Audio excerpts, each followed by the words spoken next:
2001లో ఏర్పడ్డ TRS party అనేక కేసులు చూసింది, అనేక పోరాటాలు చేసింది. తిరిగి తలెత్తుకొని మరి ఆ రోజు తెలంగాణ మీ మెడలు వంచి తెలంగాణ సాధించిన చరిత్ర కేసీఆర్ గారిది. ఈరోజున్న బీఆర్ఎస్ అయితే తప్పని పరిస్థితిలో మరి ఈరోజు మీరు మరి కేటీఆర్ గారి మీద కానీ నాయకుల మీద అక్రమంగా కేసులు పెట్టే ప్రయత్నం చేస్తున్నారు. పునరాలోచించుకోండి. ఇప్పటికే చాలామంది నిజమైన కాంగ్రెస్ పార్టీ నాయకులు ఇది సరైనది కాదు, ఇది మీ పద్ధతి మార్చుకోమని ముఖ్యమంత్రి గారికి కూడా సూచిస్తున్న విషయాన్ని మనం ఇవాళ గమనించాల్సిన అవసరం ఉంది.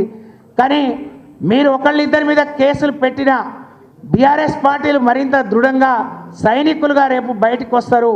కానీ దీనికి కాంగ్రెస్ పార్టీ భారీ మూల్యాన్ని చెల్లించుకోవాల్సిన అవసరం ఉందనే విషయాన్ని గమనంలోకి పెట్టుకొని ముందుకు పోవాలి కాంగ్రెస్ పార్టీ వాళ్ళని చెప్పి నేను ఈ సందర్భంగా తెలియజేస్తూ